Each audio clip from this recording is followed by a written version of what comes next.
ওকে, যেটি আপনারা দেখছেন সেটি হচ্ছে এপ্রিলের 20 তারিখে অনেকে বলছেন যে মার্শাল ল ঘোষণা করতে পারেন প্রেসিডেন্ট ট্রাম্প। কেন এবং কোথা থেকে এটি আসছে? এই ট্রাম্প মানে বলা হচ্ছে উনি প্রিপেয়ার করছেন, প্রস্তুতি নিচ্ছেন ইনসারেকশন অ্যাক্টের মাধ্যমে এটি উনি করতে যাচ্ছেন। এবং এটি পরবর্তীতে আমি চেক করে দেখলাম, এটি পরবর্তী যে পরের সাইটটা দেখতে পারি কি? ওকে, থ্যাংক ইউ। আমি হোয়াইট হাউসে চেক করে দেখলাম যে এটির মধ্যে কিছু সামঞ্জস্যতা আছে, যেরকম হিজ ক্রেজি অ্যাডভাইজার যেরকম আছে কয়েকজন, তাদের মধ্যে আপনি জানেন পিট হ্যাক্সেট একজন আছেন, ডিপার্টমেন্ট অফ হেলথের, ডিপার্টমেন্ট অফ ক্রিস্টি নোম আছেন ডিপার্টমেন্ট অফ সিকিউরিটির, এই সমস্ত ডিপার্টমেন্ট অফ হোমল্যান্ড সিকিউরিটি, দুঃখিত। পিট হ্যাক্সেট আছেন, তার যা সাবেক রিপোর্টার, এখন সামরিক ব্যক্তি উনি হয়ে গেছেন। ইনসারেকশন অ্যাক্ট অফ 1807 নিয়ে আসতে কেন বলছেন? সাউদার্ন বর্ডার রক্ষা করার জন্য এটি খুব জরুরি। মোস্তফা স্যার, আপনার কাছে আমার প্রশ্ন, আপনি কি মনে যে আমরা কিন্তু একে ডোনাল্ড ট্রাম্পের মনকে প্রিডিকশন করাটা এটা কঠিন ব্যাপার। আমরা লক্ষ্য করেছি যে ট্যারিফসের ব্যাপারে সে সকালে একটা বলে, দুপুরে আর একটা, বিকালে আর একটা, সন্ধ্যায় আর একটা, আবার তারপরে পরের দিন এবং অন্যদিকে 180 ডিগ্রি চেঞ্জ হয়ে যায়। কাজেই প্রিডিকশন করা কঠিন, কিন্তু এটা হবে না যে তাও কিন্তু দিব্যি করে বলা যাচ্ছে না, কারণ তার ভিতরে কিন্তু একটা টেন্ডেন্সি রয়েছে যে ক্ষমতা, যে সে খুবই ক্লিয়ারলি বুঝতে পেরে জানে যে যুক্তরাষ্ট্র এক বিশাল পাওয়ারফুল দেশ এবং সেই বিশ্বের সবচেয়ে পাওয়ারফুল দেশের সবচেয়ে পাওয়ারফুল প্রেসিডেন্ট সে। এবং সে তার একটা টেন্ডেন্সি, যেটা আমরা অতীতে দেখেছি, বর্তমানেও দেখছি, যে গার্ড রেলগুলো ছিল সেই গার্ড রেলগুলোর কিছু কিছু নরবরে গার্ড রেল উনি কিন্তু নাড়া দিয়ে ভেঙে ফেলছেন। তবে একটা মানে ভেরি ইন্টারেস্টিং, যেটা আপনি ইসে দেখাচ্ছেন অন স্ক্রিনে, যে আইন, যে 1807 এর যে আইনটা আপনি লক্ষ্য করে দেখেন, সেটা প্রায় আজ থেকে 200 বছরের বেশি, 200 বছরের অলমোস্ট আগে ওই আইন।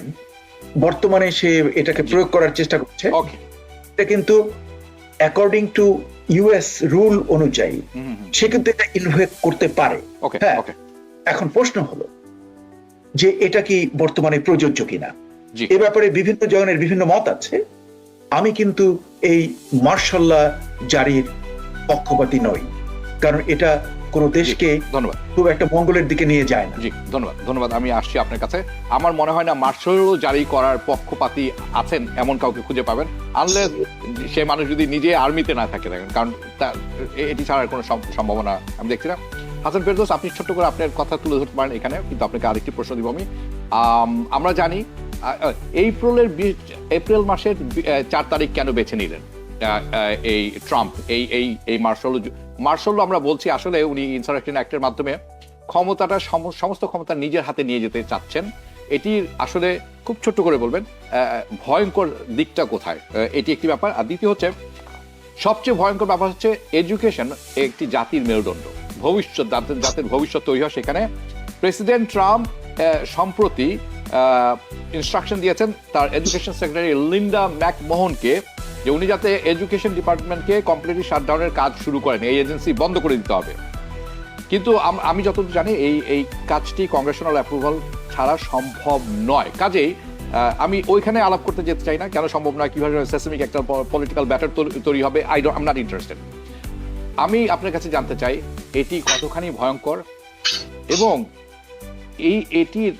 এটি বন্ধ হয়ে গেলে এই ইম্প্যাক্টটা সাফার করবে সবচেয়ে বেশি কারা, এবং তাতে লাভবান হবে কি? চলুন শুরু করি। আবিব ভাই, সরোয়ার ভাই, আসসালামু আলাইকুম। ধন্যবাদ আবিব ভাই আপনাকে এই প্রশ্ন তোলবার জন্য, কিন্তু আমাদের একটু সতর্কতার সাথে জবাবটা দিতে হবে। জি, আমরা মার্শাল ল নিয়ে কথা বলছি। মার্শাল ল মানে আমাদের সবার নাগরিক অধিকারের সংকোচন। জি, আমাদের কথা বলার অধিকার থাকবে না। এখন যেমন খোলামেলা কথা বলছি, ফলে কি বলি আমরা একটু ভেবে চিন্তার জন্য বলি। আপনি ঠিক বলেছেন, ইন্টারনেটে এই নিয়ে বিস্তর আপনি দেখাচ্ছেন, ইন্টারনেট থেকে আমাদের স্ন্যাপশট দেখাচ্ছেন। ইন্টারনেটে অনেক কথা বলা হয়, কিন্তু মূল কথাটা একটু বোধহয় এড়িয়ে যাওয়া হচ্ছে। ট্রাম্প সাহেব নির্বাচনে প্রেসিডেন্ট হবার আগেই ঘোষণা করেছেন যে তিনি নির্বাচিত হলে দক্ষিণ সীমান্তে বরাবর তিনি ইমিগ্রেন্টদের অবৈধ অভিবাসন বন্ধ করবার জন্য প্রয়োজন হলে 1807 সালের ইনসারেকশন অ্যাক্ট ইনভোক করবেন। কেন? কারণ এই আইন তাকে আনলিমিটেড ক্ষমতা তাকে দেবে এবং তিনি এই আইনের মাধ্যমে সামরিক বাহিনী আর্মি ডিপ্লয় করতে পারবেন। এটি দ্য রেশনাল। কেন পড়তে হবে এবং এটি পিওরলি স্পেকুলেটিভ। তা হচ্ছে যে 90 দিন যদি যোগ করেন আপনি, উনি 90 ডেজ কথা বলেছেন, 90 দিনের মধ্যে আমি এটা করবো। 20 তারিখ থেকে 90 দিন যোগ করলে দাঁড়ায় 20 এপ্রিল। মানে এটা একটা ষড়যন্ত্র তত্ত্বকারীদের বক্তব্য। প্লিজ এটাকে সিরিয়াসলি নেবেন না। কোনটা সিরিয়াসলি নেবেন? তা হচ্ছে যে ডোনাল্ড ট্রাম্প সাহেবের সময় আমরা ক্রমান্বয়ে দেখতে পাচ্ছি আমাদের মানবাধিকার, আমাদের বেসিক হিউম্যান রাইট নানাভাবে লঙ্ঘিত হচ্ছে, মূলত ডোজের মাধ্যমে। চাকরিতে বাতিল করা হচ্ছে কোনো কারণ ছাড়া, ডিপার্টমেন্ট কেটে ছেড়ে ফেলা হচ্ছে, জাজ অর্ডার দিচ্ছেন, অর্ডার মানা হচ্ছে না। মানে ওপেনলি আমরা দেখছি আমরা ক্রমান্বয়ে একটি শাসনতান্ত্রিক সংকটের দিকে এগোচ্ছি। এইটি হচ্ছে আসল ভয়ের ব্যাপার। আমি অতটা উদ্বিগ্ন নই, অতটা ভীত নই যে ডোনাল্ড ট্রাম্প সাহেব আচমকা হঠাৎ করে আমাদের মার্শাল ল জারি করে বসবেন। এটা প্রথম প্রশ্ন। দ্বিতীয় প্রশ্ন, হ্যাঁ এই গুড এক্সাম্পল হচ্ছে দেখেন সম্পূর্ণ এককভাবে কোন কংগ্রেসের সমর্থন ছাড়া তিনি শিক্ষা বিভাগকে বন্ধ করে দেওয়ার নির্দেশ দিলেন। ডিসম্যান্টল, তার শব্দ, ডিসম্যান্টল করবার নির্দেশ দিলেন। তিনি বলেছেন কি যে আলটিমেটলি তিনি যাবেন কংগ্রেসের কাছে, কারণ কংগ্রেস এই ডিপার্টমেন্টটা স্থাপন করেছে, কংগ্রেস এই ডিপার্টমেন্টের জন্য অর্থ বরাদ্দ করেছে, তিনি একা তিনি পারবেন না এই ডিপার্টমেন্টকে। ফলে তিনি লিন্ডা ম্যাকমোহনকে দায়িত্ব দিয়েছেন গ্র্যাজুয়ালি, ধাপে ধাপে এই দিকে যাও। কেন এটা করছেন তিনি? প্রথমত এটা তার কমিটমেন্ট ছিল। তিনি কিন্তু তার প্রাক নির্বাচনী প্রতিশ্রুতিতে এটাও একটা যে শিক্ষা বিভাগকে অ্যাবলিশ করা হবে। এটা রিপাবলিকান অনেক দিন থেকে চেষ্টা করছে। কেন? তার মূল কারণ রিপাবলিকানদের চোখে পাবলিক এডুকেশন একটা ভয়াবহ জিনিস। পাবলিক এডুকেশনের মাধ্যমে এমন সব কিছু শেখানো হয় যা কিনা রিপাবলিকান কনজারভেটিভ আইডিওলজির বিপক্ষে। যেমন ধরো যে ক্রিটিক্যাল রেস থিওরি, এখানে কি পড়ানো হয়? একসময় আমেরিকায় স্লেভরা ছিল, আমরা স্লেভদের অধিকার হরণ করেছিলাম, ওদের আমরা 2 নম্বর 3 নম্বর সিজন করে রেখেছিলাম। 1-2 বছর না, 400 বছর আমরা ওদেরকে স্লেভ করে রেখেছিলাম। আমাদের শাসনতন্ত্রের পর্যন্ত ওদেরকে পূর্ণ মানুষ বলে স্বীকার করা হয়নি। এই তত্ত্বটা শেখানো হয় স্কুলে। ক্রিটিক্যাল রেস থিওরি বন্ধ করতে হবে। স্কুলে শেখানো হয় কি অন LGBTQ বন্ধ করতে হবে। স্কুলে শেখানো হয় কি সরকারের ফাংশন সম্বন্ধে, যা এই সরকারের ফিলসফির বিরুদ্ধে। ফলে it's a clear attempt, ideological attempt একটা। আমাদের এখন যিনি ভাইস প্রেসিডেন্ট জেডি ভ্যান্স, উনি 3 বছর আগে বলেছেন আসল শত্রু, উনি বলছেন it is his language, the real enemies are the Professor's, real enemies are the Professor's. কারণ কি? তারা এমন সব তত্ত্ব শেখান যে তত্ত্ব আমাদের আদর্শের সঙ্গে, কনজারভেটিভ আদর্শের সঙ্গে ঠক্কর লাগে। আপনারা দেখেছেন কলম্বিয়া বিশ্ববিদ্যালয়ে একজন ছাত্রকে, গ্রিন কার্ডধারী ছাত্রকে ভিন্ন মতের কারণে বহিষ্কার করা হচ্ছে। লক্ষণটা কি রকম? লক্ষণ হচ্ছে যে এটা তো প্রাইভেট ইউনিভার্সিটি, কিন্তু সরকার পয়সা দেয়, সরকার অর্থ দেয়। প্রায় $400 মিলিয়ন ক্যান্সেল করে দেওয়া হয়েছে। $400 মিলিয়ন, মানে যেহেতু এটা প্রাইভেট ইউনিভার্সিটি আমি বন্ধ করতে পারবো না বলে গলা টিপে ধরছি আমি। 400 মিলিয়ন টাকা নিয়ে যাওয়া মানে কলম্বিয়া ইউনিভার্সিটির কাজ করার ক্ষমতা প্রায় শেষ করে দেওয়া। একইভাবে পাবলিক স্কুল, যখন পাবলিক স্কুলের ফান্ডিং বন্ধ হয়ে যাবে, আপনারা সবাই জানেন পাবলিক স্কুল কি করে চলে। পাবলিক স্কুল চলে মূলত ট্যাক্সের পয়সায়। আর যারা গরিব এলাকায় বাস করে, ট্যাক্স সেখানে কম, ফলে সেই স্কুল দরিদ্র, ডিপেন্ড করতে হয় তাদের সরকারি পয়সার উপরে। বড় লং আইল্যান্ডে বড় লোকের পাড়ায় কোনো সমস্যা নেই, কিন্তু আপনি যদি ব্রঙ্কসে যান, আপনি যদি ব্রুকলিন হাইটসে যান, গরিব মানুষরা ট্যাক্স কত পয়সা, they depend on government funding, government grants. ফলে মূল লক্ষ্য হচ্ছে, আমি আগেও বলি আবারও বলি, এই সরকারের একটা প্রধান লক্ষ্য হচ্ছে সবচেয়ে দরিদ্র, সবচেয়ে অভাবী, সবচেয়ে কম অধিকার ভোগীদের উপরে হামলা করা। ওকে, ধন্যবাদ। আপনি দুটি ব্যাপার খুব পরিষ্কার করে বলেছেন। কেন এটি করা হচ্ছে, কারা সবচেয়ে বেশি সাফারার হবেন, এবং কেন এটি জরুরি যারা করছেন তাদের জন্য। খুব সিম্পল। আপনাদেরকে জানিয়ে রাখি, ইতিমধ্যে ট্রাম্প প্রশাসন $1 বিলিয়ন স্কুলের টিফিনের পয়সা কেটে ফেলেছেন। This is another step. Jim Crow লয়ের মতো আমি তোমাকে স্লো করে মারবো যাতে তুমি বুঝতে না পারো। কারণ তোমার শিক্ষার দরকার কি? তুমি তো আমেরিকাতে আছো, তুমি আমার দাস, তোমার শিক্ষার প্রয়োজন নেই তো। শিক্ষা আমার জন্য একটা ভয়ঙ্কর ব্যাপার। খুব ভালো, যথার্থই বলেছেন হাসান ফেরদৌস। আমি আরেকটা অ্যাড করে ভাই, অবশ্যই। Almost 50 million disable children, 50 million disable children depend করে ফেডারেল গ্রান্টস এর উপরে। এই গ্রান্টস চলে যাওয়া মানে এরা স্পেশাল সার্ভিস শিক্ষা তার পাবে না তারা। জি জি, এটা অনেকে হিটলারের মতো, যে আপনি যদি পঙ্গু হয়ে জন্মাতেন অথবা আপনি ডিসেবল লোক হতেন, আপনাকে মেরে ফেলা হতো, কারণ আপনার বাঁচার কোনো অধিকার নেই। কারণ জার্মানরা পঙ্গু হতে পারে না, জার্মান হচ্ছে সবল জাতি। দিস ইজ, অত দূরে যাব না, আমি অত দূরে যাব না, অত সত্য কথা বলবো না আমি। আপনি জানেন যে আমি যেটি বলছি এটি সত্য, যে কথাটি আমি বলছি এটি সত্য, ইটস বেসড অন ফ্যাক্ট। ওকে, আমি একটু পরিবর্তন করি। মোস্তফা সারওয়ার, আপনার কাছে যাচ্ছি। গাজা এবং ইউক্রেন নিয়ে যথেষ্ট জল ঘোলা হচ্ছে, অথচ জল ঘোলা হওয়ার কথা নয়। আমেরিকার সাম্রাজ্যবাদ একটি আছে, যেটি বজায় রাখার জন্য গাজা এবং ইসরায়েলকে থাকতে হবে, সেখানে প্যালেস্তিনিয়ানদেরকে মরতে হবে। মানবিকতার কোনো মূল্য সেখানে নেই, এটি একটি ব্যাপার। পিস এখানে কোনো বড় ব্যাপার নয়, এটি হচ্ছে একটা ব্যাপার, এবং সেটি আমরা দেখছি। আর ইউক্রেনের ব্যাপারে একটি 30 দিনের ডিএল সাইন করা হয়েছে, সিজফায়ার, বাট কেউ অ্যাকচুয়ালি সেটা মানছে না বা একমত হচ্ছে না। আপনি কি মনে করেন ইউক্রেন বা গাজাতে পিস আসা সম্ভব? আমার মনে হচ্ছে দুটো ভিন্ন। গাজাতে শান্তি ফিরে আসবে বলে আমার মনে হচ্ছে না। তার কারণ এবারে যে যুদ্ধবিরতির যে চুক্তিতে উভয় পক্ষ সই করেছিল, যুক্তরাষ্ট্র সেটাকে নেগোশিয়েট করেছিল, সেটাকে কিন্তু ইউনিল্যাটারালি ভঙ্গ করলেন নেতানিয়াহু। কাজে এটার এবং এতে যে এখন বর্তমানে এই রোজা রমজানের দিনে যে শিশু এবং নারী হত্যা চলছে, এটা দারুণ দুঃখজনক, এবং এটা কিছুতেই গ্রহণ করা যেতে পারে না। মানব সভ্যতার চোখে এটা একটা দারুণ খারাপ জিনিস। সেটা ঘটছে, এবং এটার আমি শেষ দেখছি না। আমি খুব একটা আশাবাদী নেই, কারণ নেতানিয়াহুর যে অবস্থাটা, দুই দিকে দুটো জিনিস। একদিকে হলো তার বিরুদ্ধে ডেমনস্ট্রেশন হচ্ছে ইসরায়েলের ভেতরে বর্তমানে, হ্যাঁ, নো দ্যার ইজ, মানে প্রোগ্রেসিভ গ্রুপ, তারা কিন্তু ওটা করছে। এবং আর সে আর একটা সাইড, যেটা খুব এক্সট্রিম রাইট উইং, যার কোয়ালিশন পার্টনার, তারা চাচ্ছে গাজাকে একদম ডেমোলিশ করে দেওয়া। আর ওদিকে ডেমনস্ট্রেটররা চাচ্ছে যে বন্দী যারা আছে হামাজের কাছে, তাদের মুক্তি এন্ড যুদ্ধবিরতির মাধ্যমে তাদের মুক্তি নিয়ে আসা। কাজে এর মাঝখানে উনি নেভিগেট করছেন নেতানিয়াহু, এবং যেন মনে হচ্ছে উনি ওই দিকেই যাচ্ছেন, ওই যে রাইট উইং তার কোয়ালিশন, যে গাজাকে ধ্বংস করে দেওয়া। এটা খুবই দুঃখজনক। এটা যে কবে, মানে এটার যে কি আলটিমেট দাঁড়ায়, আমি খুবই মানে আশাহত। এটা হয়তো দেখুন, ডোনাল্ড ট্রাম্প চাচ্ছে ওটাকে দখল করে নেওয়ার জন্য, ওখানে একটা রিভিয়েরা তৈরি করার জন্য। আর ওদিকে আরব যে দেশগুলো, তাদের কাছ থেকে যে আমরা রিয়াকশন পাচ্ছি, সেটা মনে হচ্ছে একটা দায় সারা গোছের রিয়াকশন আছে, কিন্তু একদম দায় সারা গোছের। দুর্ভাগ্যজনক একটা জনগোষ্ঠী যারা প্রায় 75 ইয়ার্সেরও বেশি স্বাধীনতার জন্য এত স্যাক্রিফাইস করলো, এন্ড রেজাল্টটা আমার কাছে খুবই খারাপ মনে হচ্ছে। আমি এই জন্য খুব ভারাক্রান্ত।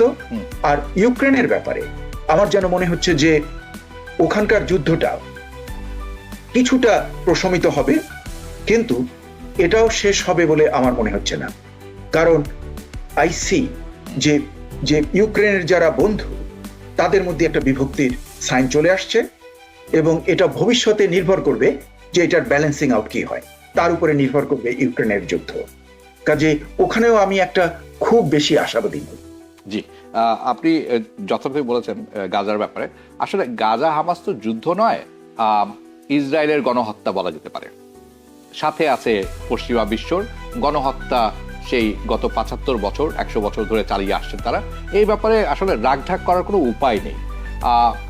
হাসান ফেরদৌস বলছিলেন যে এই এডুকেশনের ব্যাপারে দরিদ্র লোকের পড়ালেখার দরকার কি, এ তো আমার মাথা ব্যথা কারণ হয়ে দাঁড়াবে। এই পপুলেশনকে আসলে কিভাবে মানে সমূলে উৎপাদন করা যায়, এটি একটি ব্যাপার। আর এটি নতুন কিছু নয়। আমেরিকা যখন মানে সাধারণ লোকরা আসা শুরু করলো, এদেশে 140 মিলিয়ন নেটিভ আমেরিকান ছিলেন, বিভিন্ন জাতিগোষ্ঠী। 140 মিলিয়ন। মানে 14 কোটি, কজন আছেন হাতে গুনতে পারবেন এখন। এই যে এটির কারণ কারা? The European white settlers. Exactly same thing আমরা দেখছি মানে প্যালেস্টাইনে। This is what they do. অস্ট্রেলিয়াতে যাবে, অ্যাবরিজিনিয়ালরা থাকবে না। যে কোনো নেটিভ ল্যান্ডকে যদি ধ্বংস করতে চান, you need white settlers, virus like cancers. It's like this. Unfortunately, I know I will be crucified for saying this. I know. But আমরা হচ্ছে low hanging fruit, so I'm safe. I would say. Or I would love to say. Hasan Ferdous হাসছেন, আপনি আপনার কাছে ফেরত যাচ্ছি। আপনি কিছুক্ষণ আগে বলছিলেন যে এই এডুকেশন ব্যাপারটা আপনি যোগ করেন, আপনি যেটি যোগ করতে যাচ্ছিলেন যোগ করবেন, অসুবিধা নেই। প্রশ্নটা আমি দিয়ে দিই। ডোনাল্ড ট্রাম্পের কাজটি হচ্ছে উনি একচ্ছত্র অধিপত্য বজায় রাখতে চান। উনি সাউদার্ন বর্ডারের জন্য এই লর এই যে 420 এপ্রিলের 20 তারিখের ব্যাপারটি, কিন্তু এটি তাকে ইউনিল্যাটারাল পাওয়ার দিয়ে দেয় যা কিছু করার।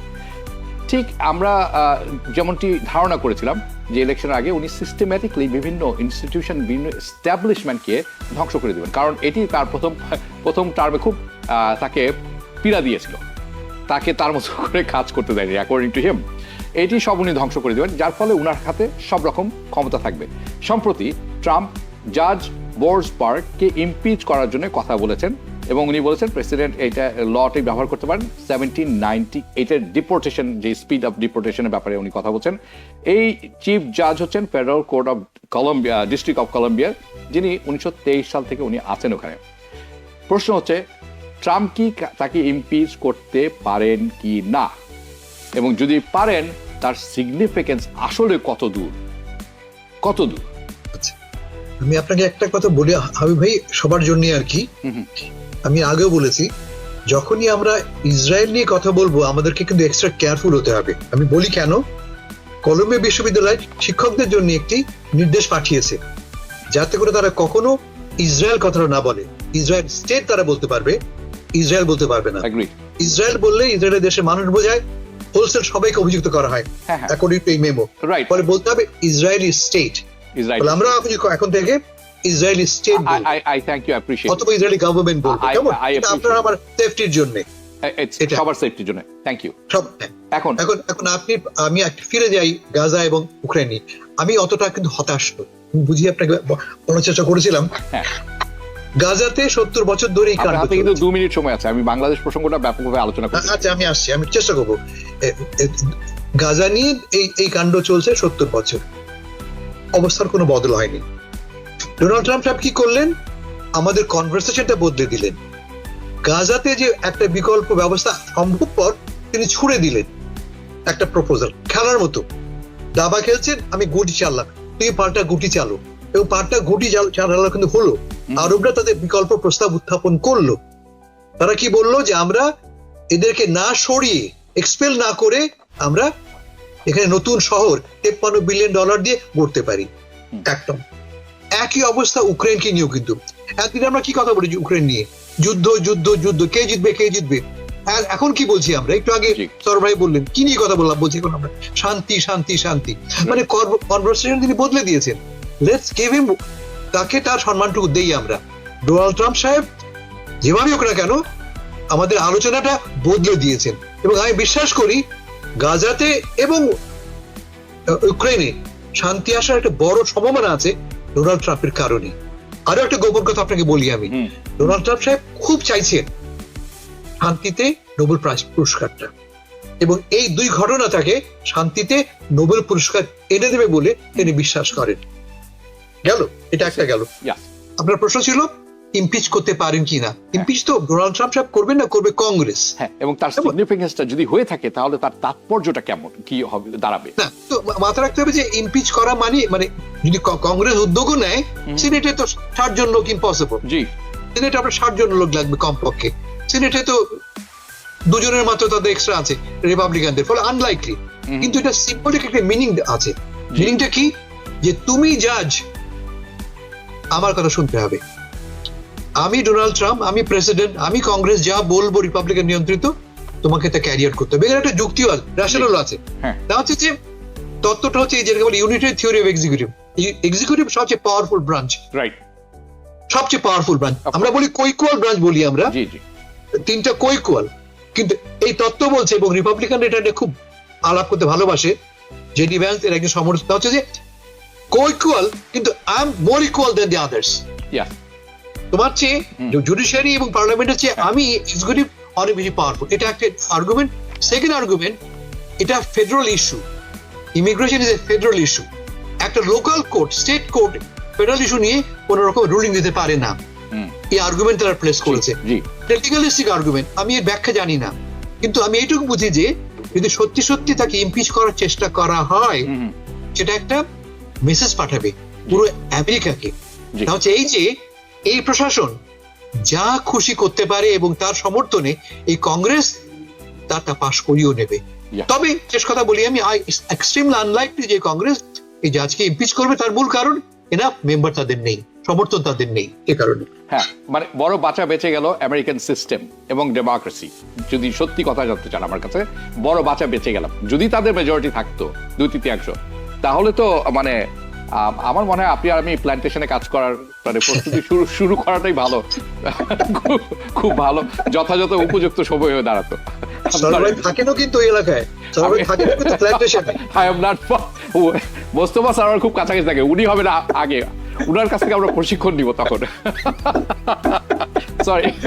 Sorry, bad joke. I know bad joke, but this is the reality we have today. Mostafa sir, আপনার কাছে প্রশ্ন, তুলসী গ্যাবার্ড সম্প্রতি একটি মন্তব্য করেছেন যেটি ব্যাপারটি হচ্ছে এরকম যে বাংলাদেশে কনসার্ন উনি মাইনরিটিদের রাইট এইসব নিয়ে, এবং ইন্ডিয়ান বিভিন্ন পত্রপত্রিকা এটিকে ফলো করে প্রচার করছে।